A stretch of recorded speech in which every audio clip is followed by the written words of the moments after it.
Ayan, muli sa magandang araw sa ating mga kapatid. Naririto muli ako.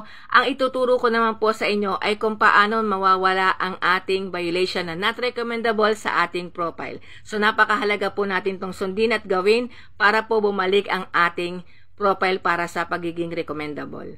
Kung kayo ay nagkaroon ng ganitong not recommendable sa inyong profile, para sa inyo ang video na to. Tara, panoorin po natin.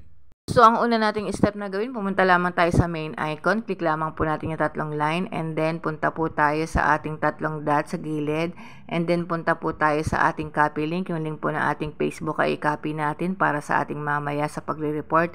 And then, punta po tayo sa C dashboard, profile recommendation.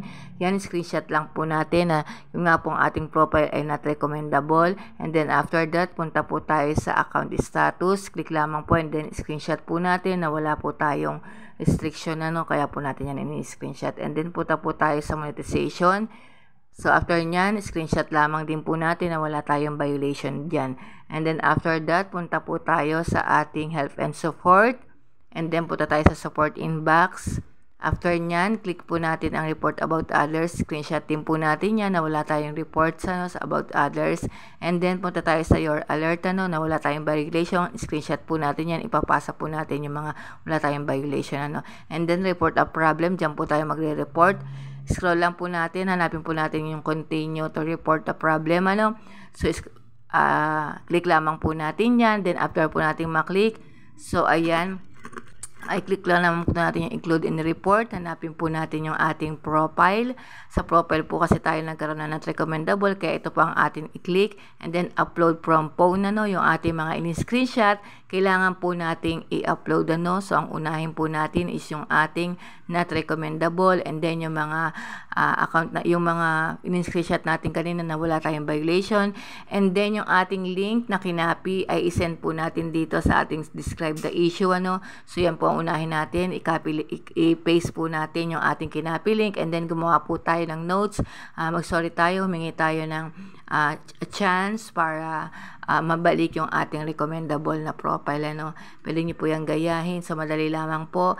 And then after that po, isend po natin ang ating report. So ayan, nalaman na nga po natin ang tamang way o tamang paraan para maibalik na ang ating profile sa pagiging recommendable.